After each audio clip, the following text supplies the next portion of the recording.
UroPatient. Tune in and see. Prepare your health for you and me. Knowledge is power. We make it clear every Saturday morning. Hey, good morning and welcome to UroPatient. I'm Vic Senese, registered nurse, urology educator, and host of UroPatient. It's a cold one out here today. Let us know if you're experiencing some cold weather in the comments. Comments are open, so feel free to put anything in there that you'd like. Hey, and don't forget to help us out by liking and subscribing to the show. So as I said, today I'm talking about something every man experiences, but not nearly enough men understand: how an erection actually works. So whether you're dealing with erectile dysfunction, changes as you age, or just curious about what's going on behind the scenes, this video is going to be for you. So today we're going to break it down in clear, simple terms about how the brain, nerves, and blood vessels, and even hormones all work together to make an erection happen, and what can interfere with that process. No myths, no embarrassment, just real information you can use to better understand your body and have more informed conversations with your healthcare provider. So let's get started with how an erection works and what every man should know. Welcome, everyone. So today we're going to talk about how erections actually work. This is normal anatomy and physiology, but it's something many men were never clearly taught. So I like to start by saying this isn't just about sex. Erections are closely tied to blood flow, nerves, and hormones. Understanding this helps men recognize when something could be wrong.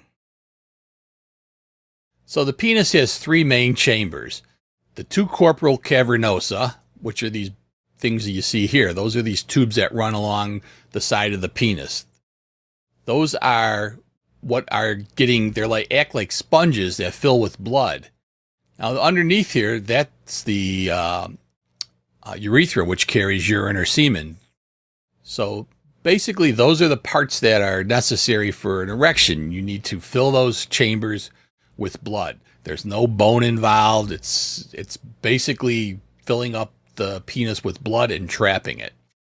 But let's start with the brain, because that's where the erection starts. It doesn't start with the penis. Now, thoughts, touch, or visual cues send signals down the spinal cord to the pelvic nerves, the nerves that are by the penis. That means anything that disrupts this signal, that's important, can affect erections. What can cause those disruptions? Well, diabetes is one of the most frequent causes. Because of the high blood sugar over time, it harms the nerves throughout the body, including the ones that go to the penis that are responsible for causing an erection. Many patients that are diabetic, they start getting some numbness in their feet, maybe even some of the nerves that affect their vision, etc. They don't always realize that the ones that go to the penis get involved too. Now, diseases like multiple sclerosis, which attacks the central nervous system, can interfere with those nerve pathways. Diseases like Parkinson's that affect brain signals and dopamine levels can play a role in causing sexual dysfunction. Anybody with a spinal cord injury, even sometimes just spinal trauma, maybe you've had surgery on your back, things that injure those nerves can make it hard or impossible for those erectile signals to reach the penis. Other issues that we don't always think about are something like a stroke. Chronic heavy alcohol use. Over years, it can cause damage to nerves. And certain pelvic surgeries. Maybe you had a prostate removed. Those nerves that go to cause the erections run right along the prostate. So if they were accidentally injured, it can cause sexual dysfunction or erection dysfunction. And I think it's pretty clear that there's a lot of ways that signal can get disrupted. So remember, erections start by a nerve signal. Now, what the nerve actually does is cause something called nitric oxide to be released. That's the key chemical here. It tells the smooth muscle in the blood vessels to relax, allowing more blood to flow into the penis. When a man becomes sexually aroused, the brain sends a signal down the nerves to the penis, triggering those special cells in the wall of the penile arteries and the spongy erectile tissue called the corporal cavernosa that we talked about, to release nitric oxide. This nitric oxide acts like a signal to relax and widen, dilate those vessels so that the smooth muscle in the vessels opens up, allowing a large rush of blood to flow into the penis and fill the erectile chambers. At the same time, nitrous oxide helps trap that blood inside by relaxing muscles that would otherwise let it drain out quickly. So as it relaxes and expands, it also compresses those veins. Many common treatments for ED like Viagra, Cialis, etc. work by boosting the effects of nitric oxide, making it easier for the natural process to happen even when things aren't perfect. So they prevent nitric oxide from getting broken down. They're not nitric oxide, but they are what we call PDE5 inhibitors. PDE5 is the chemical that gets rid of the nitric oxide. Otherwise, we'd be walking around with erections all the time. Too much of that makes it harder to get an erection. Hopefully that's kind of clear. It took me a while to figure all that stuff out. All right, so let's dive a little deeper because this is really kind of interesting. It's really a blood flow and trapping system. So an erection happens when blood flows into the penis. It increases when we get sexually stimulated and becomes trapped there. That's the key. Normally when a man is sexually aroused, nerves in the penis signal those blood vessels to relax and widen, like I talked about, allowing more blood to rush into those two chambers called the corporal cavernosum. Now, as these chambers fill, the pressure inside rises and it compresses. And you can see from that picture over here, over there, those veins are along the side. And as the expansion of the artery takes place, it starts putting pressure on that. I always say it's kind of like stepping on a hose. If you step on a hose, you're going to trap the water. It won't come out. Take your foot off the hose, the water flows. So some men experience an erection that they can see the penis is getting hard, but it doesn't quite lock in. That locking in effect where the penis stays hard is trapping from the veins. Anything that prevents those veins from trapping the blood is going to make the penis not get fully hard and stay hard. So very important. Blood has to flow in, but less flows out. Now, it doesn't stop all blood flow, but if it stops enough of it so that it's overcoming the amount that's going in. So it's filling it faster than it's coming out. Whoopie doopie, we get an erection that way.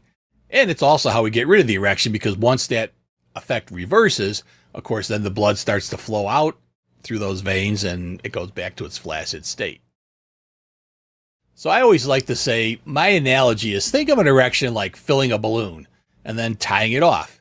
If blood can't get in or leaks out too quickly, the firmness will be lost.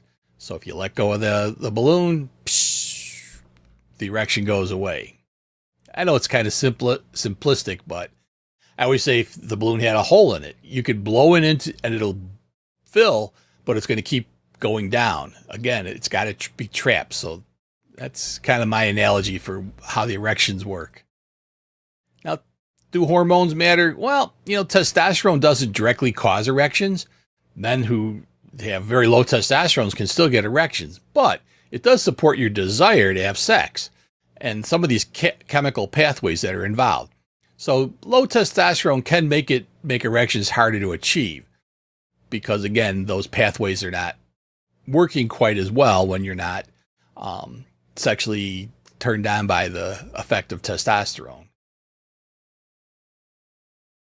The other thing, erectile dysfunction is often an early warning sign of vascular disease.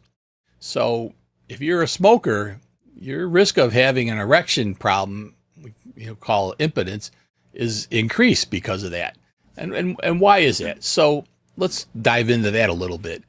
The arteries in the heart that get blocked, that cause a heart attack, are much, much bigger than the arteries that go to the penis that cause an erection. So you can imagine if you're getting enough blockage to affect your heart, how much blockage is hitting the penis first. We actually use that almost as a signal for why you should be examined for cardiac disease. If somebody comes in with erectile dysfunction, they can't get an erection, that should be a referral to make sure that we are checking their heart, because this could be an early warning sign. Really important. There's another thing. We did talk about how the erections are caused by the brain. So, mental health can also play a major role. There's something called performance anxiety, meaning that, a guy tries to have sex, but has a failure for some reason. Now, always in the back of his mind is that I might fail. That effect alone could be something that could cause difficulty in an erection. Interestingly, they used to send these patients off for psychotherapy to try to get over that performance anxiety, but a little shot of a medicine that goes into the penis that causes that dilation without the effects of all the other stuff. You don't need potent nerves in there. You don't need all that other stuff we've been talking about. This will work directly. A little shot into the penis of a chemical that'll cause an erection will give you an erection. And we've been really successful in getting patients over performance anxiety because we teach them how to inject themselves. They get the erections, and then after a while, they realize they don't need it. It's been a game changer. So all those things do affect erections. The big takeaway is that erections can reflect your overall health. If problems persist, it's important to talk to a healthcare professional. Well, I hope this helped you understand a little bit more about erections. All right, so remember, if you're having trouble with getting an erection, it's not just a normal part of aging, and it's something that we can correct for you. So be sure to see your healthcare provider for more information on that. Hopefully this gave you some good education and things to talk about with your healthcare provider. Hey, are you struggling to pee? Waking up all night? Feeling like your bladder never fully empties? Well, join us next week on UroPatient. I'm talking about a lesser known option for men with urinary blockage from an enlarged prostate, something called prostate stents. And actually had somebody write in about this and wanted to know more about them. So what are they? Who are they for? Do they really work? And what are the downsides? I'll break it all down on how prostate stents work, when they're used and who should not get one, and how they compare to other BPH treatments. No hype, just facts men need before considering this option. So join me next week for Stenting a Blocked Prostate, what men need to know about prostate stents, because remember, better information leads to better decisions. See everybody next week on UroPatient.com. From research updates to daily advice, Vic explains it all simple and precise. No question too small, no topic too wide. We're your urology partner, right by your side. UroPatient, tune in and see, baby, your health for you and me. Knowledge is power. We make it clear every Saturday morning. The podcast is here.